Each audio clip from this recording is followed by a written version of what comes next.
За өнөөдөр бол би та бүхэнтэй хуваалцах эзний үг бол бид бол ерөөлийн сувг юм а гэдэг энэ сэдвээр хуваалцах байгаа. За бид бол ерөөлийн сувг. За хажуудаа хүндээ хэлэхгүй бид бол ерөөлийн сувг.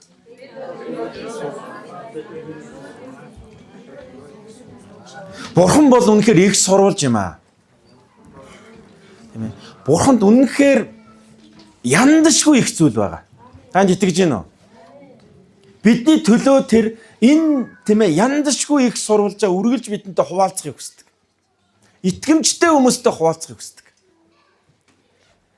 Тэгээд энэ тийм ээ сувгийг бидэрт өгснөөрөө яах вэ бол бусад хүмүүсийг өрөөгөөсэй гэж хүсдэг байна. Өнөөдөр Эхлэл номын 12 дугаар бүлгээс дахиад үргэлжлүүлэн хамтаа харах бол. Эхлэл номын 12-ын 1-9 дугаар ишлэл. Эхлэл 12-ын 1-9. Тэгээд эзэн Авраамд айлтгахтаа чи их нутгаас төрлүүдээс мөн эцгийнхэн гэрээс гарч чамд миний харуулах нутаг руу явагдав. Чамаас би агуу үндэстнийг гаргаж чамааг бас би өрөөн. Чиний алдрыг би агуу болгоно. Чи тэгээд өрөөл болтугай. Чамааг өрөөгчдийг би өрөөж, чамааг хараагчийг би хараана.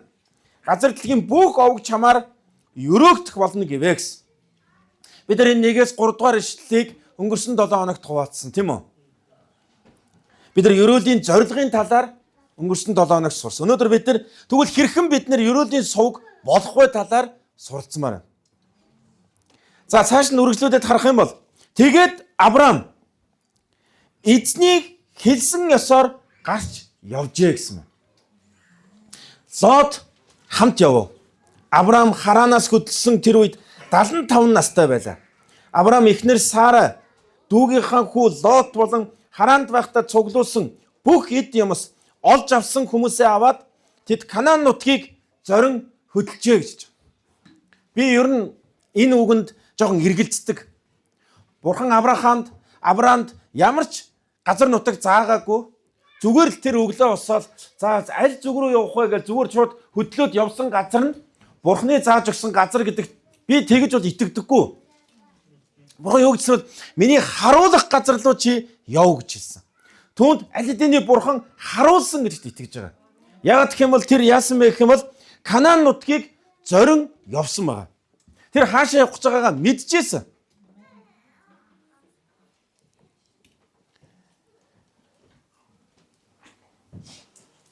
Тэр хараа зорин хөдөлжээ гэдэг энэ үг чухал байхгүй юу? Зорьсон.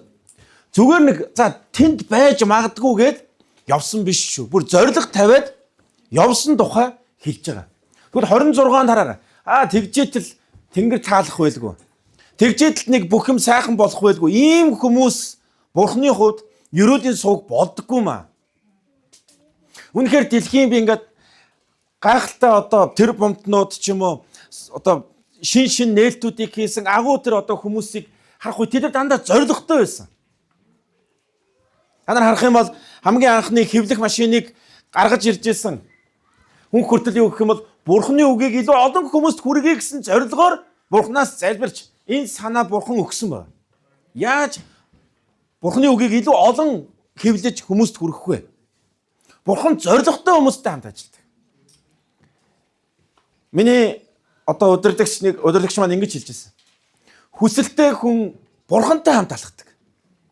Харин хүсэлгүй хүн андаа чирэгдэж байгаа мэт амьдардаг гэж. Юмд ингээд чирэгддэг. Бид нар ингээд дагалдагч хүртэх сургууль хийж, асуул Wyoming ингээд Stafford-аараа гайдлайн буюу одоо хамтын амьдралын юм зарчим гаргадаг. Дагалдагч хүртэх сургууль явагдах болгонд бид нэр сайжруулдаг. Тэнгүүтэл яг хүсэлтэй оюутнууд Бурханыг улам илүү таньж мэдэж сүнслэг төлөвшлийг хүсэж байгаа хүмүүс нь энэхүү дүрм журмыг өөрийн болгон хүлээж авдаг. Яг өөрийнхөө амьдрал болгодог. Өглөө эрт босох, дасгал хөдөлгөөн хийх, Библийг унших, бүлгийн цаг хийх, орой тийм ээ хувийн залбирлын цаг гарах энийг өөрийн болгодог. Харин хүсэлгүй хүмүүс нь яг чирэгддэг. Тэгээ ялгаа нь харагдчих эхэлдэг. Хараа Авраам зориг тавиад явсан. Авраам энд ингээд за яаж явнаа одоо тийм ээ ёстой ямар ядаргаатай ингэж хэлээгүй. Авраамд хүсэл байсан. Зорин явжээ, зорин хөдөлжээ гэдэг дотор чинь энэ хүсэл байгаа байхгүй юу? Тэгээд цаашаа харах юм бол Тэгээд тэд Канаан нутагт орж ирэв. Хараа. Зорих юм бол хурж байгаагаа мэднэ. Би өнөөдөр нэг хүүгээ дэлгүүрлөө давс аваад ир гэж явууллаа. Дэлгүүрд очиод давс аваад ирнэ. Харин чи дэлгүүр яваад ир гэвэл дэлгүүрд очиод хараа зогсно. Юу авах гэлээ? Зориг байхгүй. Канаан нутгийг зорьсон учраас Канаан нутагт ирлээ гэдгээ тэр мэдсэн. Авраам тэр нутгийг туулан Шихемд байгаа Моригийн царс модонд хүрв. Тэр үед Канаанчууд тэр газар нутагт байжээ. Эзэн Авраамд үзэгдэн би чиний үр удамд энэ нутгийг өгөх болно гэж айлдав. Тэгээд Авраам өөрт нь үзэгдсэн эзэн зориулн тэнд дахлын ширээ босгожээ. Тэндээсээ Бэтэлийн зүүн талын уул руу хөдөлж майхнаа босгожээ. Бэтэл баруун талд нь Ай зүүн талд нь байв. Тэрээр тэнд эзэнд зориулан дахлын ширээг босгож эзний нэрийг дуудав. Тэгээд Авраам цааш хөдөлж улмаар Негев тийш оджээ гэсэн. За өнөөдөр бүгд хамтдаа эндээс эзний ерөөлийн сувг бид нар яагаад болох ёстой талаар хамтдаа харваа. За маань нэг зураг гаргаж өгч. Энэ зураг ингээ номлол дуустал тэлэгцэн дээр байсаар. Яг тэр дэлхийн газрын зургийг харах юм бол яг тэр бөөнөхийн улаан бол Канаан нутаг. Одоогийн Израилийн газар нутаг. За би танд нэг жоохон энэ дээр тайлбарлаж өгье. Энэ бол Африк төв. Ази, Европ төв. Их газрыг биш үү? Ганцхан газар холбож байгаа хуурай газар. Тухайн үед усан онгоцоор том хүлэг усан онгоц хийгээд тэр дэлхий рүү явах боломжгүй байсан. Бурхан Авраам гэдэг хүнийг сонгож аваад 3 твийг өрөөхийг хүссэн байна. Нэрх юм бол сайн мэдээ аль ч тэв рүү чөлөөтэй явж болох тэр хуурай газар, тэр холбож байгаа газар дээр Авраамыг аваачихыг хүссэн байна. Бид нар яагаад Канаан гэж асууж болно? Ийм л учиртай. Тэгвэл би танд хэлмээр. Таны өнөөдөр бизнесийн талбар чинь Канаан байх боломжтой. Бид нар сүнслэг нүдээр харуул. Таны ажлын талбар чинь Канаан байх боломжтой. Таны олсон мэрэгжил чинь Канаан байх боломжтой. Өөр хүмүүсийг холбох, Бурхантай холбох. Өөр хүмүүсийг өөр твийг өөр твтэй холбох. Энэгээр хараа, яагаад энэ газар хамгийн чухал вэ гэвэл худалдаа наймаа хийн. Соёлын солилцоо явагдана. Яг энэ дунд нь зогсоод хүмүүс яваад өнгөрөх үед яг бай сайн мэдээ сонсно. Бурхныг таньж мэднэ. Ийм л зорилгоор Бурхан Авраамыг энэ газарт тавьсан байна. Тэрээс биш Авраам түүний үр удамд өгнө гэж хэлэхдээ тэдийг нэг газар нутагтай болгож тэдийг нэг тийм ээ зүгээр л нэг бус үндснүүдээс өөр нэг үндэснийг байгуулах гэж Бурхан зориог юм аа. Танд өгөгдсөн болгон Бурханд зориг байгаа. Хэрвээ та маш сайн бат бөх унаа тэрэг гуйж байгаа бол та зүгээр л нэг гоё унаа тэрэгтэй болъё гэж битгий залбираарай. Энийг авснаар би юу хийх вэ? Ямар үйлчлэл хийх вэ? Яаж Бурханд зориулах вэ гэх юм бол Бурхан таныг хангах болно. Тас би өнгөрсөн удаа хэлжсэн шүү дээ. Тийм ээ Бурханы үнэхээр тэр ерөөлийн зорилгыг дагахад саад болдог зүйл бол 5 тухтай байдал. Гэхдээ Бурхан эзэж 5 тухтай байдлыг бидний бүү одоо 5 тухтай бай гэж хэлж байгаагүй. 5 тухтай байдлаа захирч сураасаа гэж хүсдэг. 5 тухтай орон гэр бидэнд хэрэгтэй юу? Хэрэгтэй. Сайн амраад бид нэр сайн үйлчлэхийн төлөө ашиглах ёстой. Сайн чадвар, мэдлэг боловсрол бидэнд хэрэгтэй юу? Хэрэгтэй. Гэхдээ тэр нь юуны төлөө байгаа вэ? Үүнийг бид нар маш сайн мэдэх хэрэгтэй юм аа. Тэгвэл манай Асын араа чуулган анх эхлэх гээд залбирж явах би бүтэн жилийн турш залбирж ирсэн. Өөр аль нэг чуулганд одоо намайг үйлчлээсэй гэж хүсэж байна уу? Шинээр чуулган эхлүүлээсэй гэж хүсэж байна уу гэж бүтэн жил залбирч өөр чуулгануудад бас очиж хүндэтгэл өргөж залбирж ирсэн. Бурхан минь таны хүслийг мэдмээр байж. Тэгээ Бурхан надад аюу тодорхой одоо үг өгсөн. Нутгийн чуулганыг байгуулаа. Гэтэ чи өөр чуулган байвал. Тэгээд өгсөн үг бол Матай 5-ын 13-аас 16 дугаар эшлэл. Энэ үгэн дээр хэлсэн. Та нар газрын давс. Хэрв давс амтаа алдвал хэрхэн буцааж давслаг болох вэ? Энэ нь гадаж хаягдаж хүмүүсийн хөл дор гიშгдэхээс өөр юунд ч хэрэг болохгүй. Та нар ертөнцийн гэрэл мө. уулан дээрх хот нуугдаж үлж чадна. Хинч дэнлүү асаагаад савны дор тавьдаггүй. Харин дэнлүүний суурин дээр тавьдаг. Тэр нь гэрт байгаа бүгдэд гэрлээ тусгадаг билээ. Хүмүүс та нарын сайн үйлсийг хараад тэнгэр дэх эцгийг чинь алдаршуулахын тулд та нарын гэрэл тэдний өмнө тийхүү гэрэлтгэ гэсэн.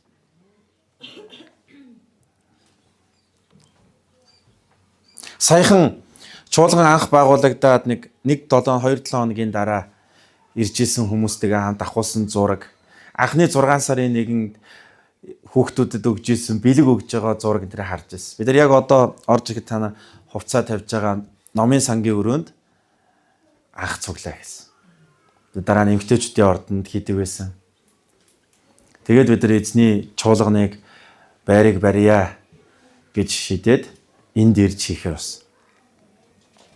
Тэгээд бид нар өнөөдөр ингээд харахад яг манай чуулганд тогтмол явж байгаа 50 гаруй 55 барыг 60-аад хүмүүс байна. Томчоод. Тэгээд эзэн үнийг хийж байгаа. Бид нар бол зөвхөн нэг жижиг чуулган биш ээ. Бид нар чуулганыг тарьдаг чуулган. Эзэн том жижигийг хүсдэггүй. Харин эзний хүслийг үлддэг чуулган байгаасаа л хүсдэг. Эзэн биднийг мундаг баян болгож чадна. Тэгэхдээ бусдыг өрөөдөггүй байх юм бол ямар ч хэрэггүй. Мэдлэг боловсрал өгч чадна шүү дээ бурхан. Гэтэ бусдыг өрөөдөггүй байх юм бол ямар ч хэрэггүй. Өөрөөр манай чуулган хэд хэдэн газар тийм ээ чуулган тарихад, чуулган тарилцахад оролцоод, илгээлтийн эздийг дэмжихэд оролцоод явж байгаа. Бид нар энэ бүгдийг үргэлж итгэгч нарынхаа үргэл 11-ээр хийсээр байна. Надтай ойр хамт үйлчлдэг хүмүүс нь тодорхой хэмжээнд мэддэг байх. Би ямар нэгэн байдлаар гадны тусламжинд найддаггүй юм. Үнэхээр чухал, үнэхээр шаардлагатай, үнэхээр бурхан хүсэж байна гэж мэдрэх юм бол хуваалцдаг л да.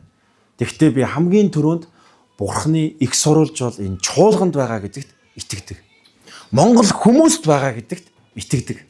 Монгол хүмүүс өгнө гэдэг бол би түүнийг нь хүлээж авна гэдэг бол пастрын хувьд өрөөгдөх боломжийг нь зөвшөөрж байгаа юм аа. Тэрс хүний нүдээр харах юм бол өө ста нэрэ өөрөө ч хэцүү байхад нь би одоо яаж хүлээж авах вэ? Ингэж харах юм бол энэ бол хүний нүд. Хүнээс одоо бодлохгүй. Харин бурхан тэр хүнийг өгөх үед бурхан тэр хүнийг өрөөнө гэдэг итгэлээр харж сурах хэрэгтэй. Та нар маань ч гэсэн өгөхдөө энэ 2026-нд бурханы хаанчлалд илүү өгдөг тийм ээ хүн болоосаа. Та нар харах юм бол Есүс амжиргааныхаа тийм ээ 2 зис цоосыг өргөжсэн эмэгтэйг хараад яах нь вэ? Өөртөө зориулаач гэж хэлээгүй маа. Харин энэ эмэгтэйгээс болж 2000 жилийн туршид хүмүүс өргөхөд ятгагдах болно. Энэ эмэгтэйг бодох болгонд бидсэн өөх юмтай шүү дээ. Бидсэн өргөж чадна шүү дээ гэдэг итгэлийг суралцах болно. Гэж Есүс урамшуулсан. Та бодоо энэ тэр эмэгтэйгийн нэр Библиэд бичигдэж зогсохгүй. Өнөөдөр тэр бомбнуудаас ахуулаад магадгүй өөрийгөө байхгүй гэж бодож байсан хүмүүс хүртэл өргөдөг болсон. Над байгаа юм биш үү? Яагаад Есүс үнийг хориглоогүй зөвшөөрж бүр сайшаасан юм бол? Яг тэгвэл бурхан хангаж өгнө гэдэг түүний цорын ганц хүү Есүс мэддэг байсан байхгүй юу?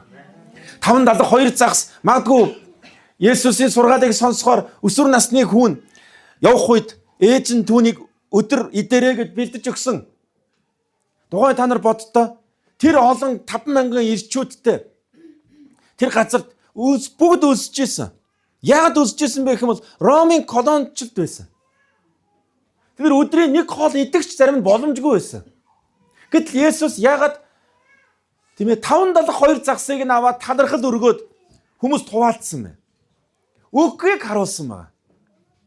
Би эндээ байгаа жижигхэн зүйлээ хуваалцах үед бурхан өрөөдөг юм аа. Бурхан хангадаг юм аа гэдгийг л харуулсан байна. Би юу гэж итгэдэг вэ гэх юм бол зарим теологч нар зээлдэг л дээ. Шууд тэнгэрээс ингээл талах загас буугаад ирсэн. Мэдгүй байна. Библиэд яагаад гэвэл тэгж бичээгүй. Зарим хүмүүс нь тэгж хэлдэг. 572 загас хүмүүс ингээл нарийнлал өөрийнхөө юмыг гаргахгүй байгаа л байсан. нэг жижиг юмнасаа ингээд ичээл. За би нэг тал далах одоо яаж гаргах вэ дээ? Би одоо нэг жоохон жижигхэн нэг загсаа одоо яаж гаргах вэ дээ? Аль эсвэл би нэг энэ хитгэн төгрөгөө одоо энэ олон хүмүүсийн төлөө заастаа амчгүй хамарчгүй болох байлгүй дээ гэд ингээд санаа зовол хүний бодлоор л байгаадсан. Гэтэл 5 далах 2 загстай хүү эзэн аваад хүмүүс туваалцах үед хүмүүс ичих явдал биш юм байна шүү дээ. Би байгаа зүйлээ хүмүүстэй хажууд хүнтэйгээ хуваалцна гэдэг чинь ичих явдал биш, өрөөгдөх боломж юм байна шүү дээ. Ингэж харсан гэдэгт би бол энэ тайлбарт нь илүү итгэдэг. Хараа. Бидний өнөөдөр эзэн тийм ээ сайн үйлсийг хийж, сайныг хийх үед хүмүүс бурхныг алдаршуулдаг байгаасаа гэж бидний бүтээсэн. Сайныг хийцгээ бүгдээр. Үнэхээр ерөөлийн сувг бол өнөөдөр Авраам тийм ээ Канаан нутагт очиод тэр улс үндэстэндээ, тэр эргэн тойрондоо тэр үнэхээр ерөөл болохоор дуудагдсан. Ерөөлийн сувг болохоор дуудагдсан. Ер нь ерөөл болдог хүмүүс гоё штэ. Гай болдог хүмүүс байдаг. Ингээл хүмүүс дандаа асуудал болдог хүмүүс байдаг. Би ер нь их олон жилийн өмнө юу гэж шийдсэн бол би ээж авахын ачийг хариулах надад тийм санхүү мөнгө хөрөнгө чинээ байхгүй. Тэгвэл би хизээж санааг нь зовоодоггүй нэгэн байх юмсан. Санааг нь зовоодog. Нээж бурхан энэ залбирлыг маань ч гэсэн энэ шийдвэрийг маань ч гэсэн ерөөсөн гэдэгт итгэдэг. Тэгвэл өнөөдөр бүгдөө би тийм мундаг сайн юм хийж чадахгүй гэсэн танд сайныг хийх боломж байгаа. Тэгвэл сайныг бүгдөө зориудаар хийж сурцгаая. Ерөн сайныг бол тааваараа хийх боломжгүй. Сайныг зориудаар хийх хэрэгтэй. Хэрвээ би танд асан хэрвээ эхнэр нөхрийн чинь харилцаа хүндээ. Тэгэл гэр бүлийн юм асуудлаа яриад гүр хүүхдүүдийн талаар ярихаар л хоорондоо муудалцаад байдаг бол зориудаар та хоёр энэ 1 сард 2 сард эхнэр нөхрийн харилцаан дээр анхаараач. Хэрвээ эхнэр нөхөр нэг биш байвал тэр нэг аяг байж нэг сав байж чадахгүй бол яаж ерөөл тогтох вэ? Тийм үстэй. Хэрвээ харилцаанууд чинь ан цав байгавал харилцаануудтай анхаарч эдгэрэх тийм ээ бат бэх болоход анхаараач. Хэн нэгэнтэй харилцааны асуудалтай байвал яаж ив нэгдэлгүй газарт бурхны ерөөл тогтох вэ? Авраам бол ийм зүйлээс маш их татгалзаж ирсэн. Та санаж байгаа бол Лотын, Авраамын зарц нар хоорондоо бэлчээрээсээ болж муудалцах үед Авраам зүгээр л бууж өгч ирсэн. За чи сонго. Чи эхлээд сонголтоо хий. Чи хамгийн сайн газар нутгийг ав. Өнөөдөр би үнэхээр ерөөлийн сувг болоход бидэнд маш чухал 4 зүйлийг та нартай хуваалцъя. Хэрэг та нар боломжтой бол бичиж аваарай зэ. Энэ 1 сард, энэ 2026-нд энэ бидэрт маш чухал зүйл шүү. Бид нар зайлшгүй ерөөлийн сувг болох хэрэгтэй. Бид нар зайлшгүй зориудаар сайныг үлддэг хүн байх хэрэгтэй. Тэгэхгүй юм бол болохгүй. Нэгдүгээрт нь Авраамаас бүгдөө өнөөдөр сурах яг өнөөдрийн номлын гол чухал 4 зүйлийн хамгийн нэгдүгээрх нь бол lordship буюу эзэн төвтэй амьдрахыг бүгдөө сурцгаая. Яг бол бид нар их сурвалж нь биш аахгүй юу? Бурхан их сурвалж нь. Тийм учраас бид нар түүнтэй залбирч, түүний үгийг уншиж, түүнтэй ойр байж, түүний тийм ээ зүрхнийхээ гүндээ хүлээн зөвшөөрч хүндэтгэн имэж амьдрах нь эзэн төвтэй амьдрах амьдрал юм аа. Ер нь хүний төлөвшлийг хэлж байгаа үгнээс нь анзаарч гэдэг ийм санаа бас байдаг. Хүн ер нь янз бүрийн юм яриад явж байгаа бол тэр хүн эзэн төвтэй амьдрахгүй байна гэсэн үг. Хүн ер нь эзэн төвтэй амьдраад ирвэл хэл амандаа хянамгай болж эхэлдэг. Яагаад гэвэл хүний ам хэл гэдэг бусдыг амьдруулж чадна, өхүүлж чадна. Тэгэхдээ бид нар ингээл нийгэмдэр гараад хүмүүстэй ингээл сүм чуулгандаа ч юм ажиллагаанд очиод нэг өөрөөр ярина шүү дээ. Гэртээ очиод бид нар нэг өөрөөр ярьдаг байвал бид нар эзэн төвтэй амьдрахгүй байна гэсэн үг. Бид нар хаанч байсан гэсэн ерөөлийн үгээр, ерөөлийн тэмээ үгсээр ярьж сурах нь чухал юм аа. Яг бол эзэн бол босгон байгуулдаг эзэн. Зэмлсэн ч тэр босгон байгуулждаг. Зэмэл дотор нь хайр, ерөөл тэр хүний төлөөг сайн сайхан явж идэг байна.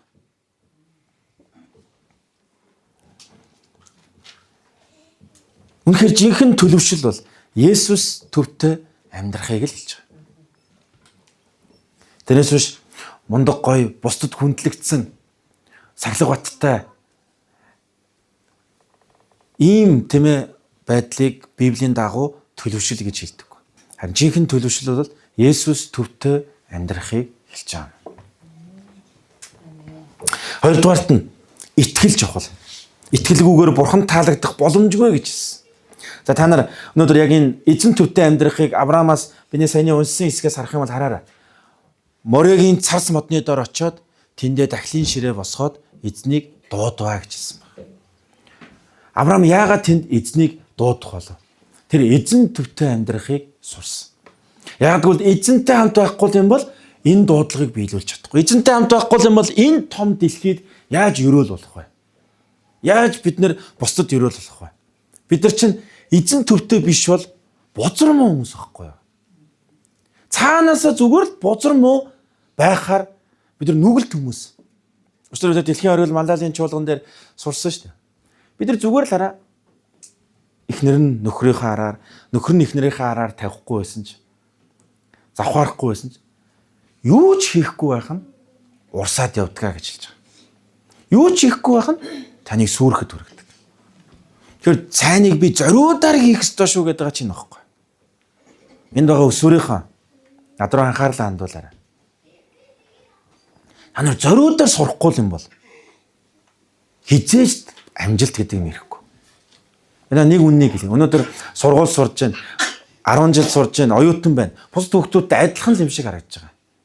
Харин амьдрал шигшнэ. Амьдрал хэн сурж байгаа, хэн хичээж байгаа тэр хүмүүст нь л үе таалга нэгдэнэ. Зориудаар хийхгүй юм бол боломжгүй. Түрүүн би хэлсэн шүү дээ. Хүсэлтэй хүн Бурхантай хамт алхдаг бол хүсэлгүй хүн яг чирэгдэж байгаа шиг банк хилүүлээл, банк ямар шаардлага вэ? Энэ дэлхийн агуу одоо алдарчнууд тийм ээ сайн сайхныг хийж төв дэлхийг өрөөсөн тэр хүмүүс чинь өсвөрт байгаасаа л зөв шийдвэр гаргасан байна шүү дээ. Би ингэж амьдрах болно. Би тийм хүн болох болно. Би ийм байх болно. Би энэ тийм ээ үеийнхэн шиг адилхан байхгүй.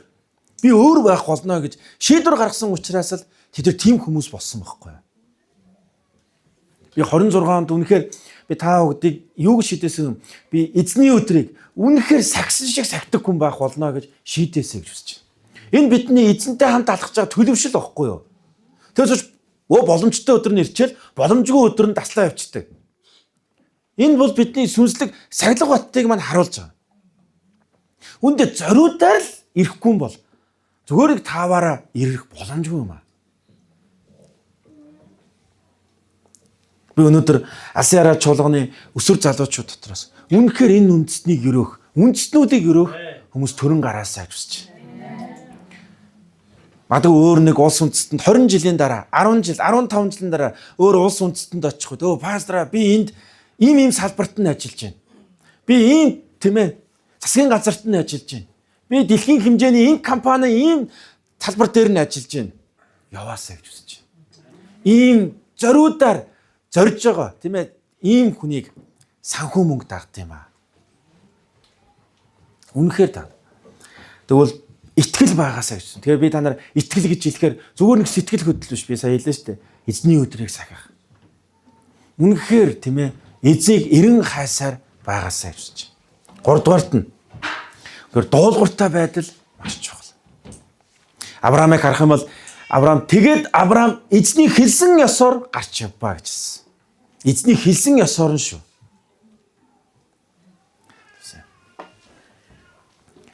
Энэ дуулууртай байдал бол маш чухал.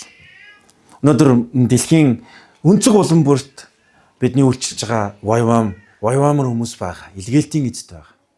Юусе энэ бүгдийн мотор нь энэ бүгдийн бурхнаар ингэж тийм ээ улс үндэстнүүдэд хурж үйлчилсэн үйлчлэлийнх нь үнэхээр цаад хүч нь юу вэ гэх юм бол эхнээсээ л воинчууд дуулууртай байхыг сурсан.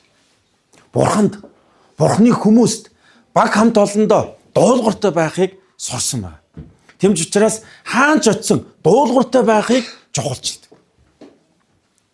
Миний хүсэлд нийцэхгүй байж болно. Миний санааг дэмжихгүй байж болно. Гэхдээ баг хамт олонныхоо шийдвэрт дуулууртай байж. Удирдагч нартай дуулууртай байж. Удирдагч нар нь тийм ээ баг хамт олондоо дуулууртай байж. Ийм харилцан дуулууртай байдлыг Бурхан өрөөдөг байгаа. Гэр бүл доторсон би аав нь, би нөхөр нь гэж ганцаараа ирэх мэдлэлтэй биш. Эхнэр хэлэх үед тийм ээ миний буруу байлаа. Намайг уучлаарай. Хүүхдүүдийнхээ өмдсөн аав буруу үйлдэл хийн шүү дээ. Тэгэх үед хүүхдүүдээсээ уучлалт гоо. Ийм харилцан дуулууртай байдал Бурхан өрөөд юм аа. Авраам бол ийм дуулууртай байдлын жишээ болсон юм. Бурх дуулууртай байдал бол Бурханыг хувьчлан таньж мэдэх гайхалтай боломж юм. Бид нар өнөөдөр номлол сонсож байна. Ерөнхийд нь Бурхан ийм Бурхан шүү. Ингэж Бурханыг дагах хэрэгтэй юм гэж сурж байгаа. Гэтэ энэ бол хувийн Бурханыг таньж мэдж байгаа мэдлэг биш. Харин дуулууртай байдал бол хувийн мэдлэг. Өнөөдөр харах юм бол бид нар жавхлантад үйлчилж байна. Үйлчилж байгаа. Би яг энэ зүйлийг хүлээж аваад Батрашик хоёртой хуваалцсан. За та хоёр илгээлтэнд явхад одоохондоо Бурхан үд хаалгыг нээгээгүй байна. Тодорхой хугацаанд та хоёр орон нутагт үйлчлэх үү гэсэн. Ямар газрын ч сонсоогүй байхдаа бид хоёр бас аль нэг үнэхээр хэцүү байгаа чуулганд туслахын төлөө залбирж исэн юм аа. Бид хоёр үйлчлэе гэсэн. Тэр одоо харах юм бол Шикагийн хувьд харах юм бол бүр тэр үед миний хэлжсэнээс хамаагүй итгэлээр өссөн. Хамаагүй удирдлагын тал дээр өрөөгдсөн. Хамаагүй сүнслэг байдлаар өрөөгдөж байгааг харж байгаа. Шал өөр төвшөнд юмыг харж байгаа. Шал өөр төвшөнд бодож, ур чадварууд нь Бурханаар тэлж байгаа. Тослогоо авж байгааг харж байгаа. Дуулууртай байдал ингэж л өсдөг. Ингэж л өрөөгддөг. Хийсэн хүмүүс нь өрөөгддөг. Та харах юм бол олон өөрчлөл хийж байгаа. Гэтэ яг үүндээ хийсэн хүмүүс нь л Бурханы тослогоон дотор алхаж байгаа. Дуулууртай дагсан хүмүүс. Энэ хэн ихлүүлсэн бэ? Энэ хэн санааг хэлсэн бэ гэдэг нь тийм ч чухал биш. Харин дуулууртай байдал нь чухал юм аа. 2026 онд үнэхээр та бүхэн дуулууртай байгаасаа гэж хүсэж байна. Тэрсэлдэг хүнд Бурхан дурггүй. Миний санаа дэмжигдэхгүй байж болно. Миний хар биш байж болно. Тэгвэл баг хамт олондоо удирдлагатай, тийм ээ гэр бүлтэй дуулууртай байх үед Бурхан өрөөдөг юм шүү. Ер нь тэрсэллийн хамгийн цаад сэтэл нь юу гэвэл бардамнал аахгүй. Бардамнал гэдэг чинь дандаа бие тоохоос эхэлдэг. Би тустай, би илүү, би мундаг гэдэг үзлээс эхэлдэг байна. Харин даруй байдал бол бид хамттай. Надад хэн нэгэн байхгүй бол болохгүй шүү. Та бодолтой. Та бизнес хийж, танд худалдан авч байхгүй бол таны бизнес зүгээр л байж байгаа дампуурна. Тийм үстэй. Би пастор, магадгүй одоо юу гэдгийг хүмүүсийн урам зориг өгөөл номлож иж бол. Гэтэ хийж байхгүй бол ямар сүмгэх юм. Тийм үстэй. Ямар нэгэн гайхалтай чадвар байж болно. Гэтэ түүнийг авч явах даруй зан чанар байж иж бид нэр өрөөгддөг. Дөрөвдүгээрт нь төвчээр юм. Төвчээр бол хүлээлт. Хүлээлт бол сүнслэг өсөлт юм. Бурхан хүлээлгэж байгаа бол даах чадвартай итгэмжит болгож бэлдэж байгаа явдал юм. Хэрэв Бурхан таныг хүлээлгэж байгаа бол Бурхан зориг байгаа шүү. Яа боддоо тамирчин хүн 4 жилд нэг удаа олимпиад орох гэж бэлддэг. Өдөр болгон олимп болдоггүй шүү дээ. Өдөр болгон тэмцээн болдоггүй. Гэтэ бэлтгэл бол явагдсаар байдаг. Үндэ сайн бэлдсэн хүмүүс ганцаараа үнэхээр уйтгартай байсан ч, үнэхээр зовж байсан ч, бараг тийм ээ ухаан алдаж унахаар хэмжээний ядар цөхөрж исэн ч гэсэн бэлдсээр байсан хүмүүс нь л тэмцээнд эцсээ хүртэл төвчээртэй тулж чаддаг. Сайхан инх оргилын тулааныг үзсэн баг таа. Маш төвчээртэй тулалдсан. Тэгээ дараа нь ярьж байгаа. Физикал Аашаа болж байхад хүртэл бусад тамирчид дотроос бүр онцгойрон тэр өдөр 4 цагийн бэлтгэлээ хийсээр байдаг байсан. Маш төвчээртэй байсан учраас ялалтыг хүлээж авдаг. Бурхан яагаад гэвэл бид нар том ялалт өгөхийн тулд төвчээрийг сургадаг. Заримдаа ууралмаар байна. Заримдаа үнэхээр тесрэг дэлбэрмээр байна. Гэхдээ бурхан бидэнд дэвчээрийг зааж байдаг. Яа тэгвэл дэвчид сурсан хүн ялалтаа үн цэнтэй тооцдог. Харах юм бол зарим алдартай болсон хүмүүс тэр алдартай байр суурин дээр очиод завхарж байгааг бид хардаг. Яг тэгвэл тэнд байх дэвчээр суралцаагүй. Тэгвэл би өнөөдөр 3 төрлийн дэвчээрийг таарт хэлье. Нэгдүгээрт нь бурхныг хүлээх дэвчээр байгаарай. Дандаа бид нар бурхан байхгүй юм шиг шийдвэр гаргаад сонголт хийгээл явчихдаг. Бурхан байгаа шүү. Бурхан харж байгаа шүү. Тийм учраас бурхныг дэвчээртэй хүлээгээрэй. Бурхан юу гэж хэлсэн бэ танд? Бурхан ямар мэдрэмж танд өгсөн? Ямар итгэлийг таны дотор өгөөд байна? Тэгвэл тэнд дэвчээртэйгээр хүлээгээрэй. Бурханы амлалтыг хүлээгээрэй. Өнөөдөр бид нар амлалтын үг суглана. Бурхан танд ямар амлалтын үгийг өгөхийг залбирэн сонгоорой. Хоёрдугаарт нь сайныг үйлцээр байх дэвчээр бидэрт хэрэгтэй. Та өнөөдөр магадгүй 25 онд эхлүүлсэн. Та хийж байгаа бол түүнийг үргэлжлүүлсээр байх дэвчээр танд хэрэгтэй шүү. Хэрвээ та үр хүүхэд өсгөж байгаа бол нэг өдрийн дотор өсөхгүй. Бүгд мэдж байгаа. Нэг жилийн дотор өсөхгүй. Бидэд асар их дэвчээр хэрэгтэй. Наашаа харж инээгээл цаашаа хараад ямар хэцүү юм бэ гэж магадгүй тийм хашгирах дэвчээр бидэрт хэрэгтэй. Хэрвээ хэн нэгэн хүмүүсийг удирдах байгаа бол маш их дэвчээр бидэрт хэрэгтэй. Яг бол өөр зан чанартай хүмүүс янз бүрийн авир ааш гаргадаг. Тэр болгонд л бид нар адгаал, уурлал, тесрэг дэлбрээл байвал хэнийг ч бид нар удирдах чадахгүй. Бидэрт дэвчээр хэрэгтэй. Бид нар ер нь хүмүүст өөрийгөө ойлгуулах маш дуртай. Би ийм зүйл хийсэн. Би чиний төлөө ийм сайн зүйл хийсэн. Би ингэж чинийтэй залбирсан. Эсвэл би ингэж өргөсөн. Би ингэж өгсөн. Тэгээ уушлаарай. Дэвчээр суралцж байгаа хүмүүс бол чимээгүй байж сурдаг байна. Бурхан мэдж байгаа байхгүй юу? Бурхан мэдж байгаагт итгээд чимээгүй.